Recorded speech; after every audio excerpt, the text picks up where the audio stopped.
Hello friends, welcome back to my YouTube channel Health Tips Sikba. পুনৰবাৰ মোৰ চেনেললৈ স্বাগতম জনাইছো বন্ধু বান্ধৱীসকল। এই কেইদিন ভিডিঅ' আপলোড কৰিব পৰা নাই মোৰ ব্যক্তিগত কাৰণত, তাৰ কাৰণে দুখিত। আজি মই এটা শ্যাম্পু অৰ্থাৎ লোশনৰ বিষয়ে আলোচনা কৰিম। আপোনালোকে স্ক্ৰীনত ধুনীয়াকৈ দেখি আছে কেণ্ডিড টিবি লোশন, কোনোবাই শ্যাম্পু বুলি কয়, কোনোবাই লোশন বুলি কয়। আচলতে কেণ্ডিড টিবি সাসপেনশন হয়, যি কি নহওক বহুত ভিউৱাৰ্ছে ব্যৱহাৰ কৰিছে, কিন্তু সঠিক নিয়মটো নজনাৰ ফলত 100% ৰিজাল্ট পোৱা নাই। সেয়ে মই আজি ফুল ৰিভিউ দিম। আপোনালোকে স্কিপ নকৰাকৈ আৰম্ভণিৰ পৰা শেষলৈকে ভিডিঅ'টো চাব। যদি মোৰ চেনেল সাবস্ক্ৰাইব কৰা নাই অনুগ্ৰহ কৰি সাবস্ক্ৰাইব কৰিব। যদি ফেচবুক পেজত চাই আছে অনুগ্ৰহ কৰি ফলো কৰিব। মই Iqbal Hussain, community medical service and essential ডাক ট্ৰেনাৰ। বন্ধু বান্ধৱীসকল, কেণ্ডিড টিবি লোশন বহুত পুৰণি কোম্পানী, ভাল কোম্পানী, গ্লেনমাৰ্ক কোম্পানীয়ে বনাইছে আৰু এটা বটলত 75 ml আছে। তাৰ মূল্য হ'ল 295 টকা। যিকোনো ফাৰ্মাচীত সহজে পাই যাব, অনলাইনত পাৰচেজ কৰিব পাৰিব। যেতিয়া ল'ব এক্সপায়াৰ ডেট চাই ল'ব। কেণ্ডিড টিবি লোশন অৰ্থাৎ শ্যাম্পুত দুটা কম্পোজিশন দিয়া হৈছে, প্ৰটিমাজল আৰু সেলিনিয়াম। কেণ্ডিড টিবি লোশন অৰ্থাৎ শ্যাম্পু ডান্ড্ৰাফত দিয়া হয় আৰু টিনিয়া বাৰ্চিকুলাৰত দিয়া হয়। আপোনালোকক মই স্ক্ৰীনত দেখুৱাইছো ডান্ড্ৰাফ হলে মূৰত দেখাত কেনেকুৱা লাগে, চুলিৰ তলত কেনেকুৱা লাগে। আপোনালোকে দেখি নিশ্চয় গম পাইছে বহুত ভিউৱাৰ্ছৰ ডান্ড্ৰাফ হৈছে। ডান্ড্ৰাফ ফাংগাল ইনফেকশ্যনৰ কাৰণে হয়, ফাংগাছৰ কাৰণে হয়, আৰু ফাংগাছৰ কাৰণে শৰীৰৰ ছালতো বিভিন্ন ধৰণৰ বেমাৰ হয়। টিনিয়া হয়, টিনিয়া কৰ্পচিছ, টিনিয়া ক্ৰচিছ, টিনিয়া পেডিছ, এনেকুৱা বিভিন্ন ধৰণৰ নাম আছে। আৰু সেই ফাংগাছক কেণ্ডিড টিবি লোশন ব্যৱহাৰ কৰিব পাৰিব। বিশেষকৈ মূৰত ফাংগাছ হ'লে, টিনিয়া বাৰ্চিকুলাৰ হ'লে বিশেষকৈ 100% কাম কৰে। শৰীৰৰ স্কিনত ফাংগাছ ইনফেকশ্যন হ'লে বিভিন্ন ধৰণৰ মলম, বিভিন্ন ধৰণৰ ক্ৰীম লোশন মাৰ্কেটত ওলাইছে। সেয়ে কেণ্ডিড টিবি লগাব নালাগে। তাৰপিছত টিনিয়া বাৰ্চিকুলাৰ, আপোনালোকক মই স্ক্ৰীনত ধুনীয়াকৈ দেখুৱাইছো। শৰীৰৰ ছালত এই বেমাৰটো হ'লে দেখাত কেনেকুৱা লাগে, ফাংগাছৰ কাৰণে বা বেলেগ কোনো অসুবিধাৰ কাৰণে শৰীৰৰ ছালত এনেকুৱা বগা বগা দাগ হৈ যায়।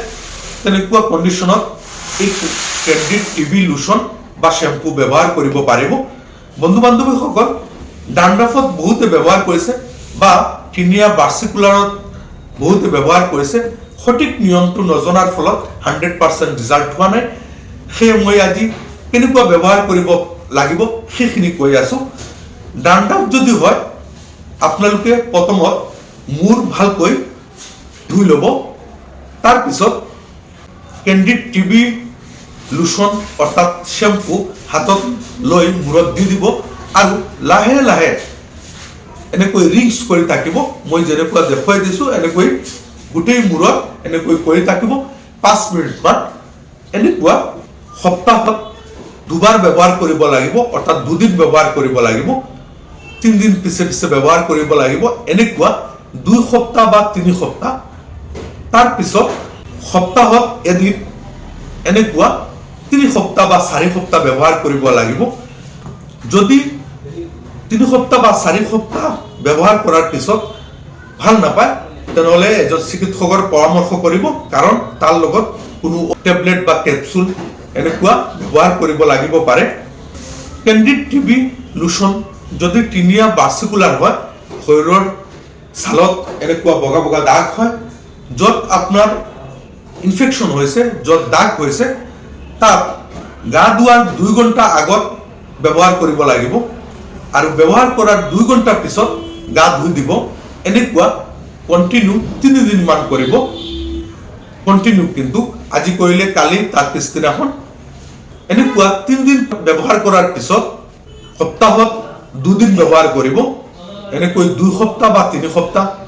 তাৰপিছত সপ্তাহত এদিন ব্যৱহাৰ কৰিব। এনেকৈ 2 সপ্তাহ বা 3 সপ্তাহ। যদি এনেকুৱা ব্যৱহাৰ কৰাৰ পিছত ভাল নাপায় এজন চিকিৎসকৰ পৰামৰ্শ কৰিব, কাৰণ ইয়াৰ লগত বেলেগ কোনো টেবলেট দিবলগীয়া হ'ব পাৰে, কেপচুল দিবলগীয়া হ'ব পাৰে বা বেলেগ কোনো বেমাৰ হ'ব পাৰে। কেণ্ডিড টিবি ব্যৱহাৰ কৰাৰ পিছত যদি শৰীৰত কোনো খজুৱতি হয় বা এলাৰ্জি হয় বা বেলেগ কোনো অসুবিধা দেখা দিয়ে, কেণ্ডিড টিবি লগোৱা বন্ধ কৰি দিব।